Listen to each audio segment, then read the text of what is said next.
आइए मेरे दोस्तों, आपका स्वागत है श्रीमद् भगवत गीता पाठ में। सबके मंगल की कामना करते हुए, ईश्वर को याद करते हुए, गुरुजनों को प्रणाम करते हुए आगे शुरू करते हैं। ये हमने 36 नंबर पर विश्राम दिया था। तो 36 नंबर पर विश्राम दिया था और भगवान ने कहा कि आप सभी पापों को तर जाओगे इस ज्ञान रूपी नौका के द्वारा। तो भगवान ने कहा था कि आप में अगर शंका करते हो ना, तो किस प्रकार ये पाप नाश करता है ज्ञान, वो भी कहिए। तो उस पर भगवान आगे बोले। पहले उच्चारण करते हैं 37 नंबर श्लोक, चतुर्थ अध्याय। आइए उच्चारण करते हैं। यथेन्धांसि समिद्धोऽग्निर्भस्मसात् कुरुते अर्जुन, ज्ञान अग्नि सर्वकर्माणि भस्मसात् कुरुते तथा। अब भाष्यकार जी कह रहे हैं कि जो भगवान ने अर्जुन से कहा वो इस प्रकार है कि पाप कैसे नाश होते हैं। यथा एधांसी, जिस प्रकार लकड़ियाँ, समिधो प्रज्वलित अग्नि, भस्मसात कुरुते अर्जुनो, हे अर्जुन, जिस प्रकार प्रज्वलित जो अग्नि है उसमें लकड़ियां डालते जाएं तो वह अग्नि प्रज्वलित लकड़ियों को जिस प्रकार राख कर देती है, भस्म कर देती है, तथा वैसे ही ज्ञान अग्नि ही, ज्ञान रूप अग्नि ही, सर्वकर्माणि, सभी कर्मों को, भस्मसात कुरुते, सभी कर्मों को भस्मसात कर देती है। वो पुण्य हैं, पाप हैं, सभी। कौन से? जो संचित हैं, जो अभी कर चुके हैं, लेकिन जो जो प्रारब्ध रूप कर्म के अनुरूप ये प्रारब्ध बना शरीर है, ये तो भोग के द्वारा नाश होगा। लेकिन जो आगे देने वाले होते हैं, जो कर्म अंतःकरण में पड़े होते हैं आगे देने वाले जन्म को, उसको वो नाश कर देता है ज्ञान, ज्ञान रूपी अग्नि। तो यहाँ फिर और शंका भी हो सकती है। तो अगर नाश करते हैं तो ऐसे जैसे लकड़ी राख दिखाई देती है, ऐसे वो तो कुछ दिखाई नहीं देते।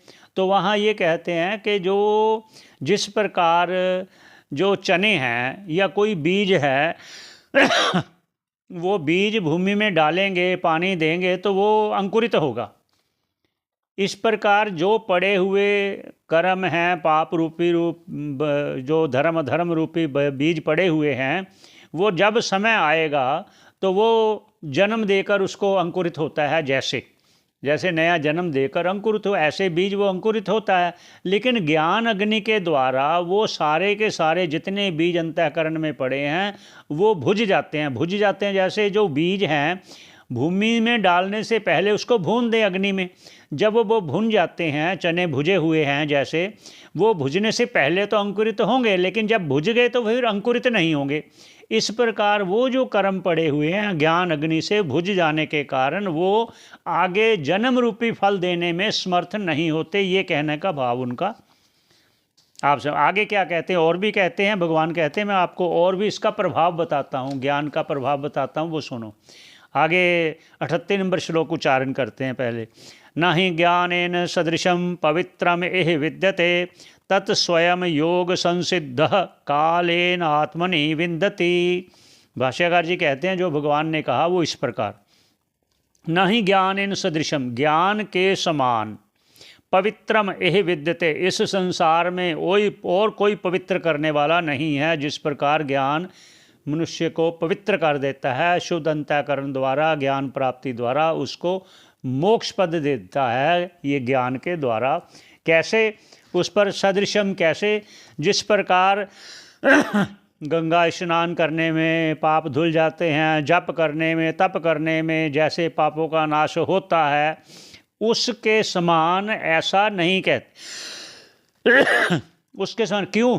क्योंकि उसके वो तो पापों का कुछ नाश होगा, कुछ भाग नाश होगा, सभी के सभी नाश नहीं होंगे। लेकिन ये ज्ञान रूपी अग्नि में सभी जलकर वो भस्म होते हैं। ये सदृशम उसका उदाहरण देने पर कहा। और कैसे कहा, तत् स्वयं योग संसिद्धि, तत् वह ज्ञान स्वयं अंतःकरण में योग सिद्धि द्वारा, कर्म द्वारा, ज्ञान योग द्वारा, कालेन, ये भी कहा साथ में कालेन, कालेन अर्थात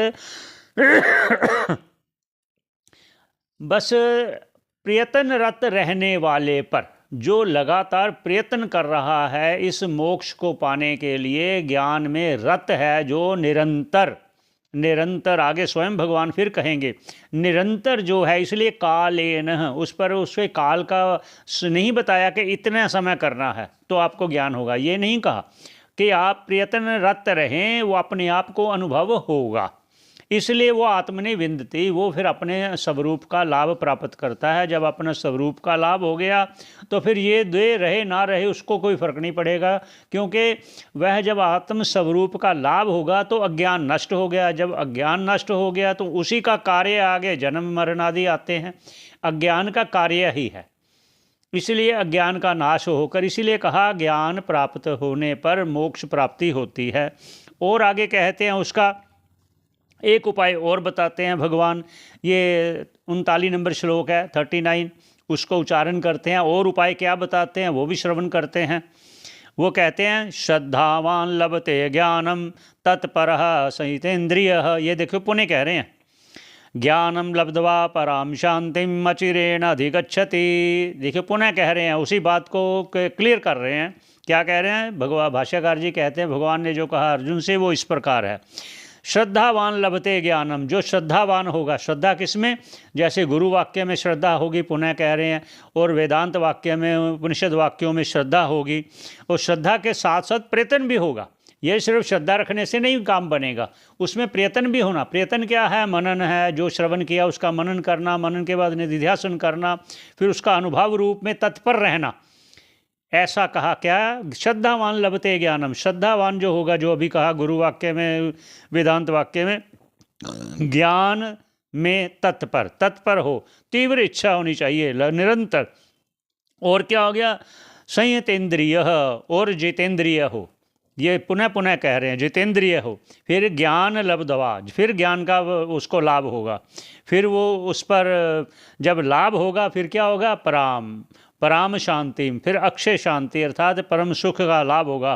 फिर क्या कहते हैं, कब होगा, अचिरेन, तुरंत, जैसे ही ज्ञान हुआ तुरंत क्या, तृप्ति, वे परम तृप्ति को अधिगच्छति, उस आत्म स्वरूप को प्राप्त करता है, उस तृप्ति को प्राप्त करता है, ये भगवान कह रहे हैं। आगे फिर भगवान कहेंगे, अभी तो उन्होंने कह दिया ना श्रद्धावान तक ज्ञान का प्राप्ति का उपाय भी बताते हुए, तत्विद्धि प्रणिप्रातेन प्रणिप्रश्नेन प्रणिपातेन परिप्रश्नेन, ये कहते हुए वे ज्ञान लब्ध्वा, तो फिर ज्ञान प्राप्ति के बाद आपको वो शोक मोह नहीं होगा, फिर पापों से रहित होता हुआ कैसे होगा, सभी कर्म आपके अग्नि में भस्म होते हैं, ऐसे इसके सामान पवित्र कोई नहीं है, वो कौन करेगा, वो श्रद्धावान लभते ज्ञानम कहते हुए आगे कहेंगे जो श्रद्धावान नहीं है उसके लिए कहेंगे। यहीं पर विश्राम देते हैं 39 श्लोक पर, सभी का मंगल चाहते हुए यहीं विश्राम देते, आगे भगवान कहेंगे जो शंकालु है उसका क्या होगा। धन्यवाद आपका।